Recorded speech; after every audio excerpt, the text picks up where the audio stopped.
Genetically modified food controversies are disputes over the use of foods and other goods derived from genetically modified crops instead of conventional crops, and other uses of genetic engineering in food production. The dispute involves consumers, farmers, biotechnology companies, governmental regulators, non-governmental organizations, and scientists. The key areas of controversy related to genetically modified food are whether such food should be labeled, the role of government regulators, the objectivity of scientific research and publication, the effect of genetically modified crops on health and the environment, the effect on pesticide resistance, the impact of such crops for farmers, and the role of the crops in feeding the world population. While there is concern among the public that eating genetically modified food may be harmful, there is general scientific agreement that food on the market derived from these crops poses no greater risk to human health than conventional food. No reports of ill effects have been documented in the human population from genetically modified food. Scientists tend to be more concerned about the potential for genetically modified organisms to cause ecological damage. The safety assessment of genetically engineered food products by regulatory bodies starts with an evaluation of whether or not the food is substantially equivalent to non-genetically engineered counterparts that are already deemed fit for human consumption. Although labeling of genetically modified organism products in the marketplace is required in many countries, it is not required in the United States or Canada, and no distinction between marketed GMO and non-GMO foods is recognized by the U.S. Food and Drug Administration. Opponents of genetically modified food, such as the advocacy groups Organic Consumers Association, the Union of Concerned Scientists, and Greenpeace, say risks have not been adequately identified and managed, and they have questioned the objectivity of regulatory authorities. Some medical groups say there are unanswered questions regarding the potential long-term impact on human health from food derived from GMOs, and propose mandatory labeling or a moratorium on such products. Concerns include mixing of genetically modified and non-genetically modified products in the food supply, effects of GMOs on the environment, the rigor of the regulatory process, and consolidation of control of the food supply and companies that make and sell GMOs. Public perception, consumer concerns about food quality first became prominent long before the advent of GM foods in the 1990s. Upton Sinclair's novel The Jungle led to the 1906 Pure Food and Drug Act, the first major U.S. legislation on the subject. This began an enduring concern over the purity and later naturalness of food that evolved from a focus on sanitation to include added ingredients such as preservatives and flavors and sweeteners, residues such as pesticides, the rise of organic food as a category, and finally to concerns over GM food. The public came to see the latter as unnatural, which created a reverse halo effect. Specific perceptions include genetic engineering as meddling with naturally evolved biological processes, scientific limitations on comprehending potential negative ramifications. An opposing perception is that genetic engineering is itself an evolution of traditional selective breeding. Surveys indicate public concerns that eating genetically modified food is harmful, that biotechnology is risky, that more information is needed, and that consumers need control over whether to take such risks. A diffuse sense that social and technological change is accelerating and that people cannot affect this change context becomes focused when such changes affect food. Leaders in driving public perception of the harms of such food in the media include Jeffrey M. Smith, Dr. Oz, Oprah, and Bill Maher. Organizations include Organic Consumers Association, Greenpeace, and Union of Concerned Scientists. Religious groups have raised concerns over whether genetically modified food will remain kosher or halal. In 2001, no such foods had been designated as unacceptable by Orthodox rabbis or Muslim leaders. However, some Jewish groups dispute this designation. Environmental groups such as Friends of the Earth include genetic engineering in general as an environmental and political concern. Other groups such as ComWatch and the Institute of Science in Society concentrate mostly or solely on opposing genetically modified crops. Reviews and polls A 2003 MBO Reports article reported that the public perceptions of agricultural biotechnologies in Europe project found the public neither accepting nor rejecting GMOs. Instead, PABE found that public had key questions about GMOs. Why do we need GMOs? Who benefits from their use? Who decided that they should be developed and how? Why were we not better informed about their use in our food, before their arrival on the market? Why are we not given an effective choice about whether or not to buy these products? Have potential long-term and irreversible consequences been seriously evaluated, and by whom? Do regulatory authorities have sufficient powers to effectively regulate large companies? Who wishes to develop these products? Can controls imposed by regulatory authorities be applied effectively? Who will be accountable in cases of unforeseen harm? PABE also found that the public's scientific knowledge does not control public opinion, since scientific facts do not answer these questions. PABE also found that the public does not demand zero risk in GM food discussions and is perfectly aware that their lives are full of risks that need to be counterbalanced against each other and against the potential benefits. Rather than zero risk, what they demanded was a more realistic assessment of risks by regulatory authorities and GMO producers. In 2006, the Pew Initiative on Food and Biotechnology made public a review of U.S. survey results from 2001 to 2006. The review showed that Americans' knowledge of GM foods and animals was low throughout the period. During this period, protests against Calgene's Flevsev GM tomato mistakenly described it as containing fish genes, confusing it with DNA Plant Technologies' fish tomato experimental transgenic organism, which was never commercialized. A 2007 survey by the Food Standards Australia-New Zealand found that in Australia, where labelling is mandatory, 27% of Australians checked product labels to see whether GM ingredients were present when initially purchasing a food item. A 2009 review article of European Consumer Pulse concluded that opposition to GMOs in Europe has been gradually decreasing, and that about 80% of respondents did not actively avoid GM products when shopping. The 2010 Eurobarometer survey, which assesses public attitudes about biotech and the life sciences, found that cisgenics, GM crops made from plants that are crossable by conventional breeding, evokes a smaller reaction than transgenic methods, using genes from species that are taxonomically very different.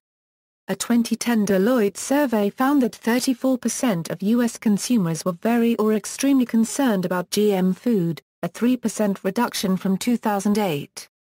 The same survey found gender differences. 10% of men were extremely concerned, compared with 16% of women, and 16% of women were unconcerned, compared with 27% of men. A 2013 poll by the New York Times showed that 93% of Americans wanted labeling of GM food. The 2013 vote rejecting Washington state's GM food labeling I-522 referendum came shortly after the 2013 World Food Prize was awarded to employees of Monsanto and Syngenta. With respect to the question of whether GMO foods were safe to eat, the gap between the opinion of the public and that of American Association for the Advancement of Science scientists is very wide, with 88% of AAAS scientists saying yes in contrast to 37% of the general public. Public relations campaigns and protests equals.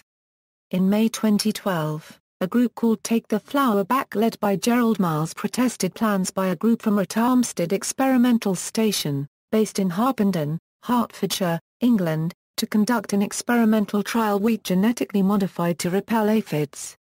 The researchers, led by John Pickett, wrote a letter to the group in early May 2012, asking them to call off their protest, aimed for May 27, 2012.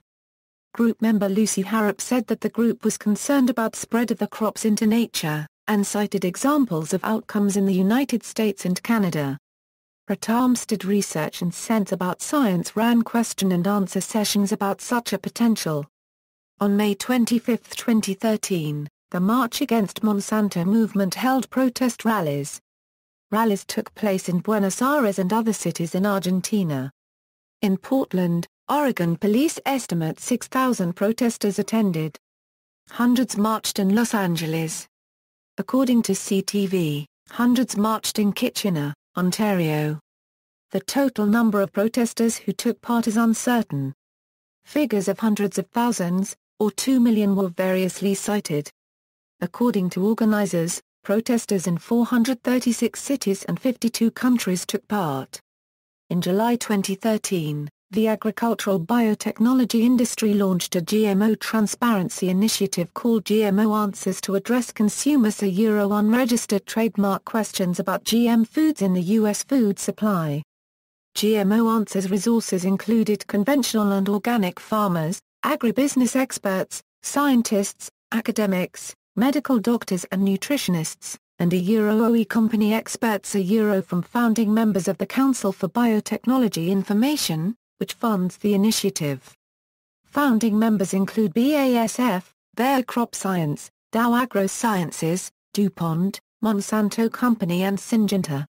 In October 2013, a group called the European Network of Scientists for Social and Environmental Responsibility, posted a statement claiming that there is no scientific consensus on the safety of GM foods, which was signed by about 200 scientists in various fields in its first week.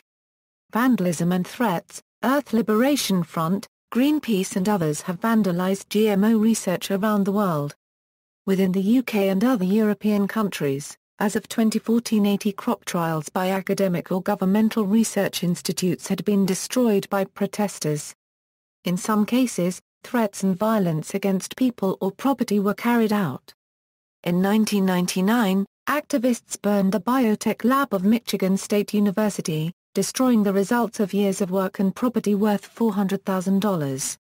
In 1983, environmental groups and protesters delayed the field tests of the genetically modified ICE- strain of P. syringae with legal challenges. In 1987, the ICE- strain of P. syringae became the first genetically modified organism to be released into the environment when a strawberry field in California was sprayed with the bacteria. This was followed by the spraying of a crop of potato seedlings. The plants in both test fields were uprooted by activist groups, but were replanted the next day. In 2011, Greenpeace paid reparations when its members broke into the premises of an Australian scientific research organisation, CSIRO, and destroyed a genetically modified wheat plot. The sentencing judge accused Greenpeace of cynically using junior members to avoid risking their own freedom. The offenders were given 9-month suspended sentences. On August 8, 2013, protesters uprooted an experimental plot of golden rice in the Philippines. Mark Linares, a famous former anti-GMO activist, reported in Slate that the vandalism was carried out by a group led by the extreme left KMP, to the dismay of other protesters. Golden rice is designed to prevent vitamin A deficiency which, according to Helen Keller International, blinds or kills hundreds of thousands of children annually in developing countries. Scientific publishing on the safety and effects of GM foods is controversial. One of the first incidents occurred in 1999, when Nature published a paper on potential toxic effects of Bt maize on butterflies. The paper produced a public uproar and demonstrations. However, by 2001, multiple follow-up studies had concluded that the most common types of Bt maize pollen are not toxic to monarch larvae in concentrations the insects would encounter in the fields, and had brought that particular question to a close. Concerned scientists began to patrol the scientific literature and react strongly, both publicly and privately, to discredit conclusions they view as flawed, in order to prevent unjustified public outcry and regulatory action. A 2013 Scientific American article noted that a tiny minority of biologists have published concerns about GM food, and said that scientists who support the use of GMOs in food production are often overly dismissive of them. Prior to 2010, scientists wishing to conduct research on commercial GM plants or seeds were unable to do so, because of restrictive end-user agreements. Cornell University's Elson Shields was the spokesperson for one group of scientists who opposed such restrictions. The group submitted a statement to the United States Environmental Protection Agency in 2009 protesting that as a result of restrictive access, no truly independent research can be legally conducted on many critical questions regarding the technology. A 2009 Scientific American editorial quoted a scientist who said that several studies that were initially approved by seed companies were blocked from publication when they returned unflattering results. While favoring protection of intellectual property rights, the editors called for the restrictions to be lifted and for the EPA to require, as a condition of approval, that independent researchers have unfettered access to genetically modified products for research. In December 2009, the American Seed Trade Association agreed to allow public researchers greater freedom to study the effects of GM food crops. The companies signed blanket agreements permitting such research. This agreement left many scientists optimistic about the future, with one scientist from the Agricultural Research Service saying, "The agreement is extremely good and specific. ARS will be allowed to do basically everything that could be desired." However, some scientists still express concern as to whether this agreement has the ability to alter what has been a research environment rife with obstruction and suspicion. Monsanto previously had research agreements with approximately 100 universities that allowed for university scientists to conduct research on their GM products with no oversight. By 2003, field trials of GM crops had declined 87% since 1998 due to companies withdrawing from the space due to the unclear legal situation, low public acceptance of GM products, and an uncertain market, and cuts in government funding. A 2013 review of 1,783 papers on genetically modified crops and food published between 2002 and 2012 found no plausible evidence of dangers from the use of then-marketed GM crops. Biofortified, an independent non-profit organization devoted to providing factual information and fostering discussion about agriculture, especially plant genetics and genetic engineering, planned to add the studies found by the Italian group to its database of studies about GM crops, genera. A 2011 analysis by Diels al. reviewed 94 peer-reviewed studies pertaining to GMO safety to assess whether conflicts of interest correlated with outcomes that cast GMOs in a favorable light. They found that financial conflict of interest was not associated with study outcome while author affiliation to industry was strongly associated with study outcome.